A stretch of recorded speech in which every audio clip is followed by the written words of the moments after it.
بسم اللہ الرحمن الرحیم۔ السلام علیکم۔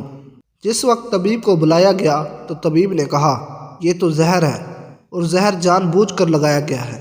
بہرحال امام کو شفا بھی ہوئی اور مدینہ آئے، اور اب کی مرتبہ جو تیسری بار زہر دیا گیا وہ ہیرے کو پیس کر امام حسن رضی اللہ تعالیٰ عنہ کے مشکیزے کے اندر ڈال کر دیا گیا۔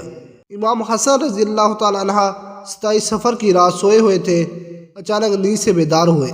حضرت زینب رضی اللہ تعالیٰ عنہ عبادت میں مصروف تھی۔ آپ رضی اللہ تعالیٰ عنہ نے نیند سے بیدار ہو کر حضرت زینب رضی اللہ تعالیٰ عنہ کو آواز دی اور حضرت زینب امام حسن کی طرف متوجہ ہوئی۔ حضرت حسن رضی اللہ تعالیٰ عنہ فرمانے لگے کہ میں نے خواب میں نانا جان، امی جان اور ابا جان کو دیکھا کہ وہ مجھے جنت کی سیر کرواتے ہیں۔ میں نے نانا جان سے عرض کیا کیا میرے حالات سے باخبر ہیں؟ مجھے تمانچے لگائے گئے، میرے پیروں تلے سے مسلح کھینچا گیا، کتنا ستایا گیا۔ میرے سامنے اس وقت مدینے میں میرے والدین کو گالی دی جاتی ہے۔ یا رسول اللہ صلی اللہ علیہ وآلہ وسلم، میں اس دور سے گزر رہا ہوں۔ آقا صلی اللہ علیہ وسلم نے فرمایا کہ صبر کرو، تم بہت جلد ہم سے آ کر ملنے والے ہو۔ امام حسن نے ایک اور خواب دیکھا کہ آپ کی پیشانی پر قل هو اللہ شریف لکھی ہوئی ہے۔ یہ خواب جب لوگوں نے سنا تو بہت خوش ہوئے، لیکن آپ کا شاگرد سید ابن مسیب نے سنا تو آپ نے فرمایا کہ مولا، اگر یہ خواب کی تعبیر پوری ہو گئی تو سمجھ لیجئے آپ بہت جلد دنیا سے جانے والے ہیں، کچھ ہی دن بچے ہیں۔ یہ خواب تو تھا ہی، سب لرزے ہوئے تھے۔ اس خواب نے اور لرزا دیا۔ امام حسن رضی اللہ تعالیٰ عنہ نے کہا بہن، میں نے خواب دیکھا۔ حضرت زینب رضی اللہ تعالیٰ عنہ نے پوچھا کہ یہ کیسا خواب ہے؟ امام نے مشکیزہ لانے کا کہا اور مشکیزے سے جب پانی پیا تو مشکیزے میں موجود جو ہیرا پیس کر ڈالا گیا تھا وہ آپ رضی اللہ تعالیٰ عنہ کے پیٹ میں چلا گیا۔ روایتوں میں آتا ہے، مورخین لکھتے ہیں کہ آپ کے کلیجے کے 72 ٹکڑے ہوئے، بعض نے لکھا کہ 80 ٹکڑے ہوئے، بعض نے لکھا کہ آپ کے آنتوں اور کلیجے کے 100 سے زیادہ ٹکڑے ہوئے۔ جب آپ کیا کرتے تو ٹکڑے ہو کر گرتے۔ سوچئے ذرا یہ ہیرا کیا ہوتا ہے؟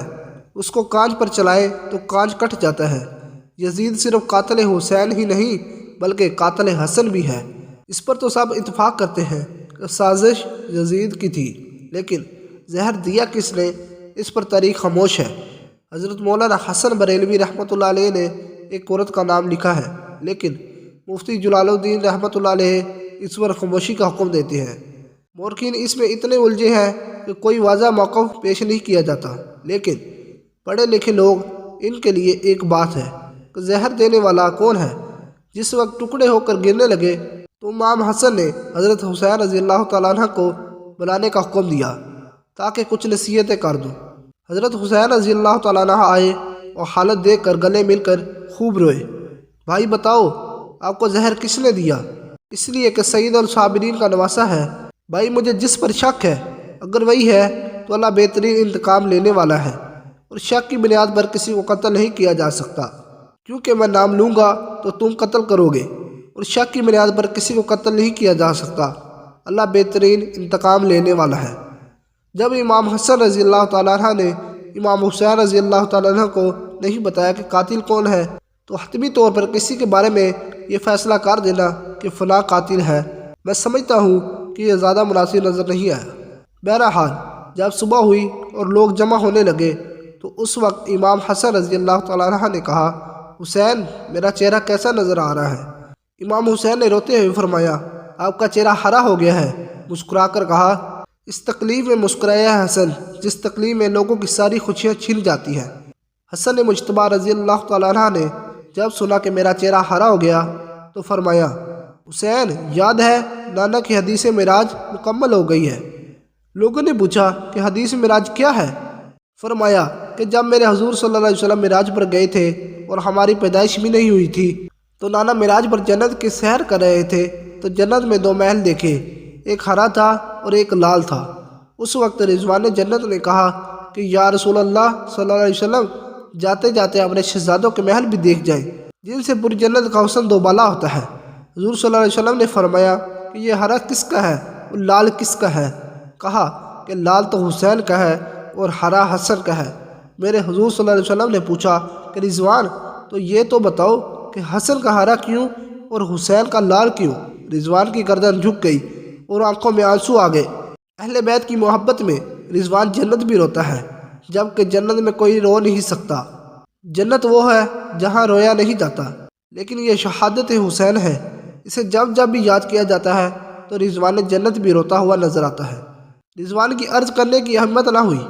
حضرت جبرائیل علیہ السلام آئے اور عرض کی، یا رسول اللہ صلی اللہ علیہ وسلم، میں بتاتا ہوں، اللہ کے حکم سے یہ ہرا اس لیے ہے کہ حضرت حسن رضی اللہ تعالیٰ عنہ کو زہر دیا جائے گا اور ان کا چہرہ اور جسم ہرا ہو جائے گا، اور حضرت حسین رضی اللہ تعالیٰ عنہ کو کربلا میں شہید کیا جائے گا، اور شہادت کی وجہ سے خون سے سارا جسم لال ہو جائے گا۔ اس لیے حسن رضی اللہ تعالیٰ عنہ کا ہرا اور حسین رضی اللہ تعالیٰ عنہ کا لال محل ہے۔ دیکھا حضور کی یہ حدیث معراج پوری ہو رہی ہے۔ اس کے بعد حضرت حسن رضی اللہ تعالیٰ عنہ نے لوگوں کو جانے کا حکم دیا اور گھر والوں کو ٹھہرنے کا کہا۔ اس وقت مولا حسن رضی اللہ تعالیٰ عنہ کے 3 یا 4 بیٹے تھے۔ ان بیٹوں میں ایک بڑا بیٹا تھا جس کی عمر 7 سال تھی۔ وہ بڑا خوبصورت تھا اور نام قاسم تھا، اور ماں کا نام ام فروا تھا۔ ام فروا قاسم کے سر پر ہاتھ پھیرتی اور اپنے شوہر کی طرف دیکھتی، گویا ان کے سامنے اپنی بیوگی گھوم رہی ہو۔ ہائے بیوگی، ہائے بے بسی، ہائے بے کسی، لیکن زبان سے کچھ نہ کہہ سکتی تھی۔ جب سب لوگ چلے گئے حتیٰ کہ کوئی نہ بچا تو حضرت حسن رضی اللہ تعالیٰ عنہ نے اپنے بازو پر بندے تعویذ کو کھولنے کا حکم ام فرما کو دیا۔ تعویذ کھولا اور کھول کر حضرت حسن رضی اللہ تعالیٰ عنہ نے کہا کہ میرے بیٹے قاسم کو میرے پاس لاؤ۔ اپنے ہاتھوں سے وہ تعویذ بیٹے کو بازو پر باندھ دیا اور فرمایا، بیٹا ایک وقت آئے گا جب تو شدید مصیبت میں گرفتار ہو جائے گا، اس وقت یہ تعویذ کھول کر دیکھ لینا۔ اس کے بعد حضرت حسین رضی اللہ تعالیٰ عنہ کو بلا کر وصیت کی اور کہا، حسین صبر سے کام لینا، اور میری تمنا ہے کہ جس وقت میرا جنازہ اٹھے تو مجھے نانا کے قدموں میں دفن کر دینا، میں نانا کے قدموں میں دفن ہونا چاہتا ہوں۔ امام علی مقام 28 صفر کو، ایک روایت کے مطابق 29 صفر کو، اور ایک روایت کے مطابق 5 ربیع الاول کو شہید ہو گئے، اس طرح سے کہ آپ کا پورا جسم ہرا ہو چکا تھا اور اندر کی آنتوں کے ٹکڑے قحط کی صورت میں باہر گرے ہوئے تھے۔ حضرت حسن کی شہادت ہوئی تو آپ کی تجہیز و تدفین کے لیے جنازہ اٹھایا گیا، لیکن یہ بھی طریقہ بدترین باب ہے کہ جب جنازہ باہر لے کر آئے اور حضور صلی اللہ علیہ وسلم کے روضہ مبارک میں حضرت حسن کو دفن کرنا چاہتے تھے تو بنو امیہ کے وہ غلیظ، جسے دنیا مروان کہتی ہو، بدترین آدمی جس پر میرے آقا صلی اللہ علیہ وسلم نے لعنت کی تھی، اس نے کہا کہ میں ان کو دفن نہیں ہونے دوں گا۔ امام حسین رضی اللہ تعالیٰ عنہ نے کہا کہ میرے بھائی کی وصیت ہے، میں دفن کروں گا۔ یہاں تک کہ مورخین نے لکھا ہے کہ اس ظالم نے کمان سے تیر نکالا اور حضرت امام حسن رضی اللہ تعالیٰ عنہ کے لاشے پر چلانا شروع کر دیا۔ ایک بندہ جو شہید ہو چکا ہے، لوگ کہتے ہیں کہ مروان کو یزید کو اتنا برا نہ کہا، اس لیے کہ انہوں نے کیا کیا ہے۔ یہ کیا ہے مرے ہوئے انسان کا تو دشمن بھی احترام کرتا ہے۔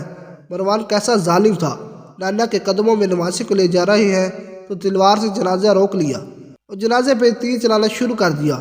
بعض روایات یہاں تک آتی ہے جنازہ حسن پر تیر چلائے۔